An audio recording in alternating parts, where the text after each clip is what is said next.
अनेकदा असं होतं की घर तर असतं, पण ते सरकारी जमिनीवर असतं. मग त्याची चिंता सतत लागून राहते, बरोबर ना? तर महाराष्ट्र शासनाचा एक निर्णय याच विषयाशी निगडीत आहे आणि तो अनेकांच्या आयुष्यावर थेट परिणाम करू शकतो. चला, एकदम सोप्या भाषेत समजून घेऊया की हा निर्णय नेमका आहे तरी काय.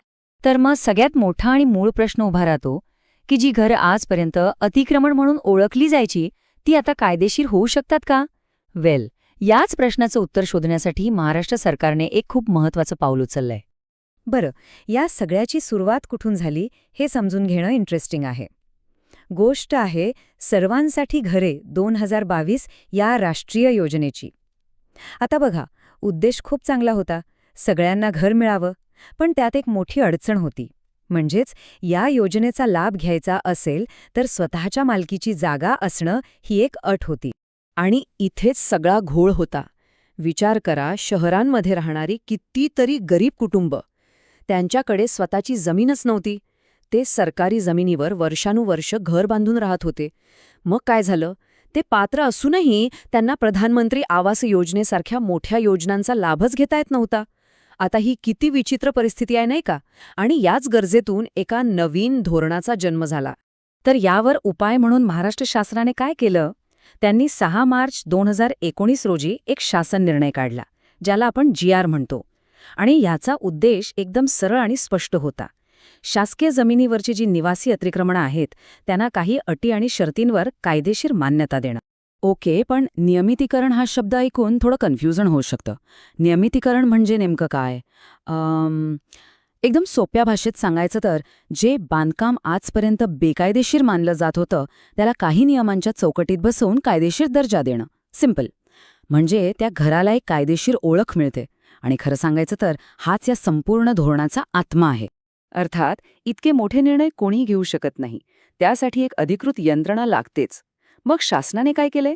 तर प्रत्येक जिल्ह्यात एक खास समिती नेमली आहे आणि हीच समिती फायनल डिसिजन घेणार की कोणतं अतिक्रमण नियमित करायचं आणि कोणतं नाही.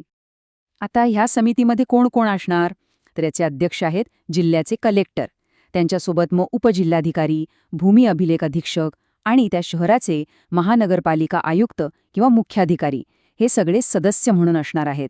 याचा अर्थ काय होतो की हा निर्णय घेण्याचे अधिकार पूर्णपणे स्थानिक प्रशासनाला दिले आहेत, जेणेकरून अंमलबजावणी करणं सोपं जाईल. ओके, आता आपण येतो आहे सगळ्यात महत्त्वाच्या भागाकडे, ज्याची सगळेजण वाट बघत असतील. ते म्हणजे पात्रतेचे नियम आणि अटी. म्हणजे कोणाची घरं कायदेशीर होऊ शकतात आणि त्यासाठी काय करावं लागेल. चला, एक एक करून आपण हे सगळे नियम व्यवस्थित समजून घेऊया. तर सगळ्यात पहिली आणि म्हणायला गेलं तर सगळ्यात कडक अट आहे तारखेची. म्हणजे अतिक्रमण हे 1 जानेवारी 2011 या दिवशी किंवा त्यापूर्वीच असायला हवं. ही तारीख खूप महत्वाची आहे. या तारखेनंतर झालेल्या कोणत्याही बांधकामाचा विचारच केला जाणार नाहीये. म्हणजे ही एक प्रकारची लक्ष्मण रेषाच आहे असं समजा. ठीक आहे, दुसरी अट आहे जागेच्या आकाराबद्दल. म्हणजे जास्तीत जास्त 1500 चौरस फूट, म्हणजे साधारणपणे 140 चौरस मीटर एवढ्याच जागेवरचं अतिक्रमण नियमित केलं जाईल. आणि समजा जागा यापेक्षा जास्त असेल तर मग वरची जी जागा आहे ती शासनाला परत करावी लागेल. हा नियम आहे. आता इथे एक खूप महत्वाचा कायदेशीर मुद्दा आहे, तो नीट समजून घ्या. जमीन नियमित झाल्यावर भोगवटादार वर्ग 2 असा दर्जा मिळेल. आता याचा अर्थ काय होतो? तर जमिनीची पूर्ण मालकी मिळणार नाहीये, म्हणजे ती जागा विकता येणार नाही. पण सरकार एक पक्का दीर्घकालीन हक्क देईल, म्हणजे तिथून कोणीही काढू शकणार नाही. एक प्रकारची सिक्युरिटी मिळेल. बरं, आता पैशांबद्दल बोलूया. यासाठी खर्च किती येईल? तर यात एक चांगली गोष्ट अशी आहे की अनुसूचित जाती, जमाती आणि जे आर्थिकदृष्ट्या दुर्बल घटक आहेत त्यांना कोणतीही फी नाहीये, 0 फी. आणि बाकींच्यांसाठी 500 चौरस फुटांपर्यंत त्यांनाही माफी आहे. पण हो, जागा त्यापेक्षा जास्त असेल तर मात्र त्या भागाच्या रेडी रेकनर दराच्या 10 ते 25% रक्कम भरावी लागेल. मग प्रश्न येतो की अपात्र कोण ठरणार? म्हणजे कोणाला याचा लाभ मिळणार नाही? तर बघा, 2011 नंतरची बांधकामं, डोंगर उतारावर किंवा नदीकिनारी जी नो डेव्हलपमेंट झोनमध्ये जागा असते तिथली घरं, आणि SRA म्हणजे झोपडपट्टी पुनर्वसन प्राधिकरणाच्या अखत्यारीत येणारी घरं, ही यासाठी पात्र नसतील. हो, पण SRA साठी काही अपवाद नक्कीच ठेवले आहेत. या धोरणामध्ये एक अट अशी आहे जी खरंच खूप चांगली आहे, ती म्हणजे नियमित होणाऱ्या जागेवर पती आणि पत्नी या दोघांचंही जॉईंट नाव असेल.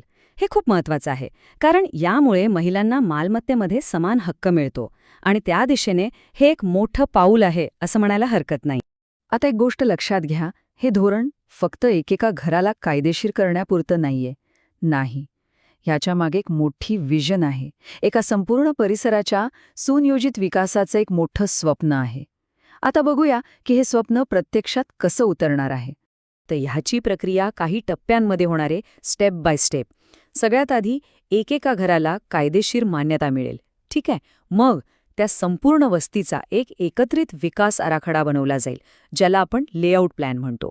आणि मग भविष्यात जे काही डेव्हलपमेंट होईल ते ह्याच प्लॅननुसार होईल. म्हणजे एका विस्कळीत वस्तीचं रूपांतर एका प्लॅन्ड वसाहतीत होईल. ही यामागची कल्पना आहे. आणि इथेच या योजनेचं खरं वैशिष्ट्य समोर येतं. या प्लॅननुसार भविष्यात समजा रस्ते रुंद करायचे आहेत, गटारं बांधायची आहेत, पाण्याची लाईन टाकायची आहे, तर या सगळ्या सार्वजनिक सुविधांसाठी जी काही जागा लागेल ना, ती त्या लाभार्थ्यांना कोणताही मोबदला न घेता द्यावी लागेल. ही एक खूप मोठी अट आहे आणि हीच अट भविष्यातील विकासाचा पाया रचते.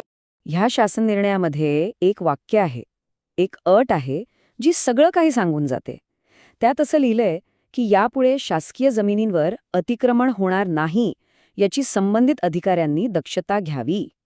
या एका वाक्यावरूनच हे अगदी स्पष्ट होतं की सरकारला ही जी अतिक्रमणाची समस्या आहे ती एकदाच आणि कायमची सोडवायची आहे. तर हा होता शासकीय जमिनीवरची घरं नियमित करणाऱ्या धोरणाचा एक सविस्तर आढावा. आता बघा, कागदावर तर ही योजना खूपच उत्तम दिसते नाही का? ती फक्त लोकांना हक्काचं घरच देत नाही, तर शहरांच्या अनियोजित विकासाला एक शिस्त लावण्याची संधीसुद्धा देते. पण खरी कसोटी लागणार आहे ती याच्या अंमलबजावणीत. विचार करण्यासारखी गोष्ट आहे की या योजनेमुळे आपल्या शहरांचा चेहरामोहरा खरंच बदलेल का?